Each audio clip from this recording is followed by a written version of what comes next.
दोस्तों नमस्कार, मेरा नाम सुभाष शुक्ला है और आप देखना शुरू कर चुके हैं इंग्लिश वाला। आज हम बात करने वाले हैं नरेशन में एक नए वाक्य की, जिसका नाम है इंट्रोगेटिव सेंटेंस। इंट्रोगेटिव सेंटेंस के बारे में आज पूरा चर्चा करेंगे और आज इसको खत्म करेंगे। तो आते हैं, बात कर लेते हैं। सबसे पहले इंट्रोगेटिव सेंटेंस अगर आपका है, तो अगर आपका जो आरएस है वो इंट्रोगेटिव है, तो खैर मैं बता दूं कि इंट्रोगेटिव सेंटेंस होता है वो दो प्रकार का होता है। एक होता है यस नो, एक होता है डब्ल्यूएच।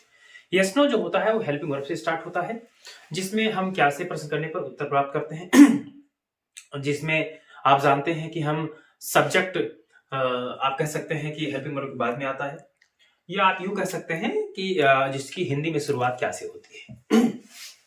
आपके सामने लिखा हुआ है, बहुत परेशान होने की आवश्यकता नहीं है।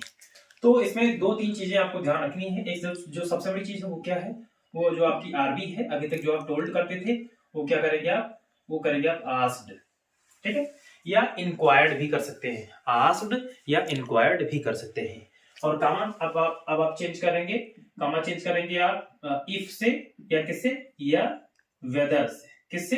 इफ या वेदर से। याद रहे, इफ या वेदर से कामा चेंज होगा। अब अभी तक क्या करते थे असर्टिव में हम लोग, दैट से चेंज किया करते थे। और जो सबसे बड़ी बात, जो तीसरी बात है, ये आपकी पहली बात होगी, ये दूसरा मैटर हो गया। तीसरा जो सबसे बड़ा मैटर है वो ये है कि आप जब कॉमा चेंज कर देंगे, उसके बाद जो आपका वाक्य इंट्रोगेटिव में लिखा होगा, यस नो में लिखा होगा, इंट्रोगेटिव में लिखा होगा, उसको अब आप असर्टिव में चेंज करेंगे। किस में चेंज करेंगे? असर्टिव में। कैसे देख लेते हैं।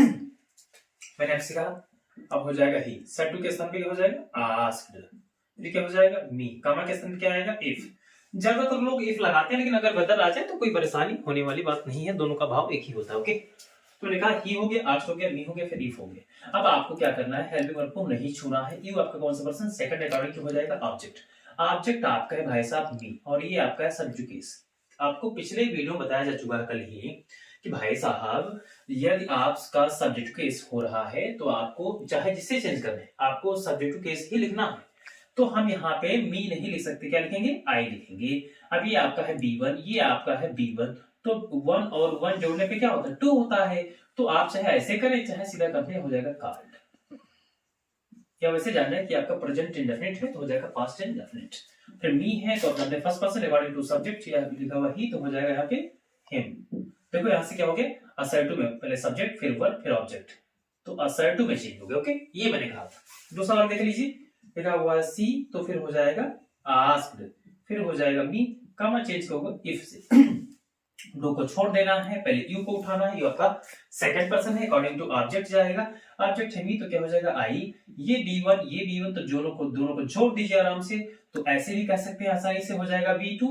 या समझो कि आपका प्रेजेंट इंडेफिनिट तो हो जाएगा पास्ट इंडेफिनिट, और टीज का पास्ट होता है डॉट। क्या होता है? Dot. Me first person according to subject, subject आपका है सी तो हो जाएगा यहाँ पे हर। फिर से देखो यहाँ पे असर्टिव में बदल गया, पहले सब्जेक्ट फिर वर्ब। ठीक है, अगर आप नहीं जान पा रहे हैं तो आप ध्यान से देख सकते हैं। एक बार फिर से देखते हैं, लिखा हुआ ही फिर हो जाएगा आस्क्ड, फिर हो जाएगा यहाँ पे मी, कामा के स्थान पे हो जाएगा इफ। इस बार यू जाएगा तो मी से चेंज होगा, हो जाएगा आई। इस बार आ गया है डिड, इस बार आ गया है डिड। तो ये आपका डिड क्या है? 2 है। तो क्या करते हैं, जैसे 2 आई क्या करना है? ऐड कर देना, और सी का कर देना आपको थर्ड, सीन हो गया। मी आपका first person according to subject, subject है ही तो यहाँ पे हो जाएगा हिम। और एक और देख लेते हैं, यहाँ पे लिखा हुआ है दे तो हो जाएगा आपका दे, फिर हो जाएगा भाई साहब आस्क्ड, फिर हो जाएगा मी, कामा के स्थान पे हो जाएगा इफ या वेदर लगा सकते हैं।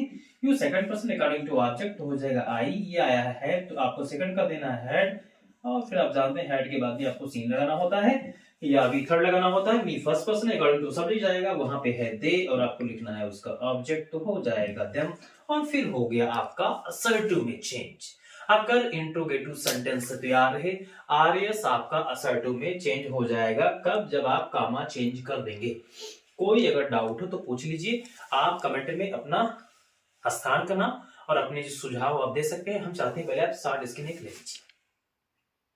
चलिए, तो इस तरह से अब हम इसी वीडियो में आपको WH भी बताने का पूर्ण प्रयास करेंगे। तो मैंने आपसे कहा कि इसी हम इसके और आगे देख लेते हैं। सबसे पहले हमने देखा इस वीडियो में कि SNO कैसे चेंज होता है इंट्रोगेटिव में, और फिर हम देखने जा रहे हैं WH कैसे चेंज होता है। WH में एक खास बात है, थोड़ा सा अंतर देख लेते हैं। हम कामा के स्थान पे जहां पे इफ या वेदर लगाते थे, अब वहां हम इफ या वेदर नहीं प्रयोग करेंगे। क्या करेंगे? इफ या वेदर नहीं प्रयोग करेंगे। तो क्या करेंगे? तो वहां पे हम वही WH यूज करेंगे जो उस वाक्य में प्रयोग हुआ है, जो उस वाक्य में प्रयोग हुआ है उसी WH को हम आई थिंक कामा को रिमूव करने के स्थान पे लगाते हैं। कोई दिक्कत तो नहीं, आसानी से। अगर आप मिस कर रहे हैं, भूल रहे हैं, तो वीडियो को फिर से आप रिवाइज करके देख सकते हैं, और आगे का जो प्रोसेस है वो भी फिर से असर्टिव हो जाएगा। जैसे कामा चेंज होगा, वाक्य असर्टिव में चेंज हो जाएगा, इसके लिए चिंता नहीं करना है। तो मैंने कहा और सारा चीज वही, सी हो गया, यहाँ पे क्या हो जाएगा? आस्क्ड, यहाँ आस्क्ड हो जाएगा, मी वही हो जाएगा। कामा किसी से चेंज करेंगे? उसी शब्द से जो उसमें आया है।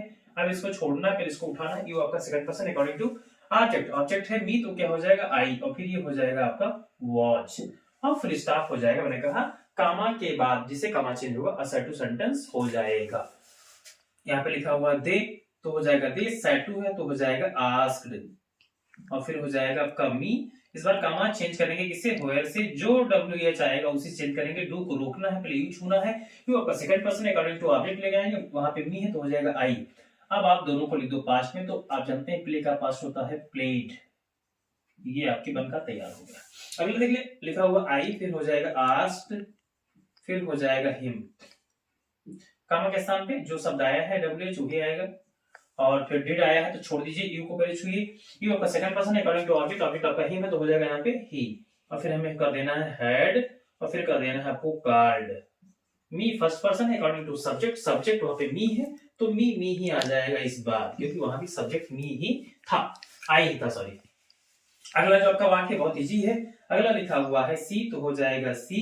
सेटल के स्थान पे क्या कर देंगे? आस्क्ड कर देंगे। मी के स्थान पे मी हो जाएगा। इस बार कामा के स्थान को हम चेंज कर रहे हैं हाउ से, और आप जानते हैं कैन को छूना भी नहीं, सबसे पहले काम करेंगे यू को। यू आपका सेकंड पर्सन है अकॉर्डिंग टू ऑब्जेक्ट, ऑब्जेक्ट है मी तो हो जाएगा आई, और कैन हो जाएगा फिर आपका कुड। टेक को हम क्या करेंगे? टेक को क्या करेंगे हम? टेक को हम कर देंगे टेक, और दिस को कर देंगे दैट। याद रहे यहाँ पे आप टेक को टेकन या टुक मत करिएगा, क्योंकि आप जानते हैं आपका जो मॉडल है वही चेंज हुआ है, तो वर्ब चेंज हो चुकी, कैन का कुड हो चुका है। Any problem? शायद नो प्रॉब्लम। एक और देख लेते हैं। मैंने कहा बी लिखा होगा, साइड टू क्या हो जाएगा? आस्क्ड हो जाएगा, कामा के स्थान पे हो जाएगा हर, और हम सॉरी आपका ऑब्जेक्ट हर हो जाएगा। अब हम कामा चेंज करेंगे, इस बार व्हेन आया है तो व्हेन से, तो हो जाएगा व्हेन। बिल्कुल नहीं छूना, पहले यू को। यू का second person according to object, इस बार आया हर तो क्या हो जाएगा? फिर सी हो जाएगा। बिल हो जाएगा आपका वुड, और कम हम कम ही लिखेंगे। यहाँ पे आया है टुमारो तो हो जाएगा द नेक्स्ट डे, या हो जाएगा द फॉलोइंग डे। आप कोई भी लिख सकते हैं, मैंने लिख दिया द नेक्स्ट डे, या यहाँ द फॉलोइंग डे भी कर सकते हैं। तो इस तरह से मैंने आपको बताने का पूरा प्रयास किया है, बहुत छोटे सी वीडियो में पूरा इंट्रोगेटिव को संभालने का प्रयास किया, पूरा बताने का प्रयास किया। हम चाहते हैं कि एक बार आप फिर से शॉर्ट स्क्रीन ले लीजिए, जिससे आप नोट्स आसानी से बना सके। ले लिया, बहुत बहुत बधाई आपको। अगर आप नहीं जान पाए तो फिर से एक बार मोटा मोटा आपको बता दे रहे हैं। अगर आपको यस नो एक बार आ गया है, अगर आप नरेशन बना रहे हैं, और अगर आप हैं हाई स्कूल, इंटरमीडिएट, 9th या फर्स्ट ईयर या किसी भी क्लास में है, आप बेसिक से सीखना चाहते हैं, लैंग्वेज आपको नहीं आती है, अगर आपको नरेशन सीखना है, ग्रामर सीखना है, तो ये वीडियो आपके लिए बड़ा लाभकारी हो सकता है। आप अपने मित्रों को शेयर भी करें, और आसानी से ये बताने का प्रयास करें कि आखिर हम किस तरह से और इसमें क्या इम्प्रूव कर सकते हैं, और क्या किया जाए जिससे और अच्छा हो जाएगा। क्या आवाज साफ आती है, क्या जो क्लियरेंस है वीडियो का वो साफ आता है, मेरा प्रयास रहता है। लाइटिंग की व्यवस्था की गई है आप सबके लिए, और मैं अभी नया हूँ, कुछ गलतियां हो सकती हैं, तो उसके लिए आप मुझे अपना सुझाव दे सकते हैं, मुझे माफ कर सकते हैं। मैं नित्य प्रतिदिन कुछ नया आपको करने का प्रयास करूंगा। देखो, जिस तरह से मैं पहले बहुत सारी बातें बताता था और बहुत लॉन्ग टर्म लगता था, अब वो उन्हीं सारी बातों को मैं बताता हूँ, लेकिन बहुत कम समय में, समय कम ले रहा हूँ। जहां 25 मिनट होता था 30 मिनट, वहां कम से कम 10, 12, 15 मिनट में सारे काम हो जाते हैं। तो इस तरह से मैंने आपको पूरा समझाया है। अगर समझ नहीं पाए हैं तो वीडियो फिर से रिवाइज करें, देखें, और जहां से भी हैं वहां से ये कमेंट करें, बताएं, जिससे मेरा प्रोत्साहन आई थिंक बढ़ेगा और मैं और मन से आपको पढ़ा पाऊंगा। तब तक के लिए मिलते हैं अगली वीडियो में। जय हिंद, थैंक यू।